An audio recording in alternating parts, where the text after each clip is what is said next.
new life. We're going to begin to see animals responding to creation and the life of creation. There's certain things that are going to start happening. And you'll start to see it even in South Africa. Interesting. You need to watch the ocean. You need to look at in the Cape. There's different in Durban. These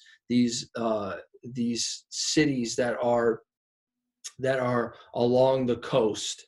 You're going to begin to see really interesting things happening with the whales. Watch the whales. Watch the dolphins. Watch. There's going to be responding to this new alignment that's coming in the earth, and you're going to begin to see more wildlife, even in the sea. You're going to begin to see it. It's going to be an influx of fish and like overabundance. You're going to begin to see that, and it's going to happen in South Africa. It's going to happen in different parts of the world where they're saying it's like, where did they all come from? Where we didn't even know that there was this abundance. I mean, turtles and things. You watch, because it's going to be a sign in creation of what God is doing, in that He's bringing forth new life in this hour. And it's going to begin we're going to begin to see it transpire. We're going to begin to see it in the rain, where there's been a lack of rain, and there's been droughts, places that have been droughted. We're going to begin to see those places spring to life. Desert places where there's been desert areas, we're going to begin to see them spring to life. Places that were barren and there was no crops, they're going to begin to see them spring to life. One of the things that the Lord is speaking to me about is there is innovation that's coming out of South Africa that has to do with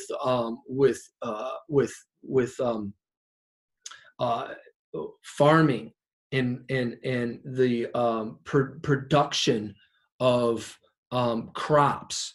There's something that's coming that has to do with farming and the production of crops. It's an innovation that's coming and a technology that's coming that hasn't been previously known, but I see it is going to spring forth in the nation of South Africa.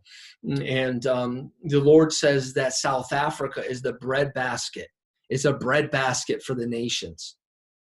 It's a breadbasket for the nations. And that's one of the reasons that there's been so much corruption that's been happening in South Africa, because the enemy wants to stop South Africa from producing and being a spiritual breadbasket as well as a natural breadbasket. And the Spirit of the Lord would say unto you, South Africa, that it's time for you to arise and shine. It's time for you to begin to release the light of God over the nation. And what you've been doing in intercession has not been done in vain. Some of you have been laboring in pain, and you've been groaning in travail. And the Lord says it has not been by mistake, but you're about to give birth, the Lord says, into a new creation that is coming forth in South Africa. New life is about to spring up in the natural as well as in the spirit. And the Lord says your prototype is John chapter 3, that how can we know that thou has been sent from the Lord, because these signs would not transpire unless God be with you. And the Spirit of the Lord would say unto you, South Africa, that the Lord is with you, that the Lord is with the church in South Africa, that the church is going to rise and shine in this hour, and that they are going to begin to see a new birth coming forth. And the prayers of the saints that have been transpiring even during this time of quarantine, where there's been a groaning that's coming forth out of the community of South Africa, the Lord says that he is dealing with. He's dealing with some things in the realm of the spirit. And I see even behind political doors, there's something that is going to be exposed. The Lord says there is, the Lord says that the dragon is going to be exposed. And there are some things that corruption that's been transpiring in South Africa, some deal making that has been going on with China. And the Lord says that will be exposed. And so, and it's time for the church to arise and take authority over that place. And the Lord says that the land will not be sold to the Chinese, but we decree and declare that the land will be given for the glory of God. And we take authority over the dragon and we speak to it and we command that thing to be broken over the nation of South Africa, that that spirit will not come into the nation, but we break the tie in the realm of the spirit and we begin to release the glory of God upon the land. And I've been seeing in the realm of the spirit this dragon, this red dragon that's been trying to come over the nation of South Africa, but the Lord says no more, no more, no more, no more, no more. It's time to take authority over even the manipulation of the currency in the nation,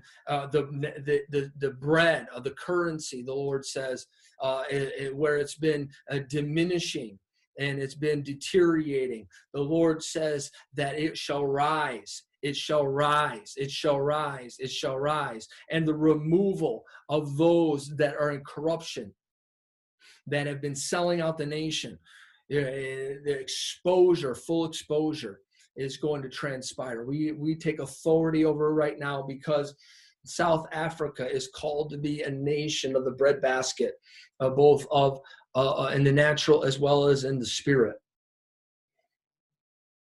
And the enemy would love to drive out those that are called to produce. But the Lord says, no more, no more, no more. So I release a blessing over those that are even in the farm industry, even those that are farmers in South Africa. Let the glory of God come upon your business. And I see your land producing more and more and more, and the glory of God coming upon South Africa.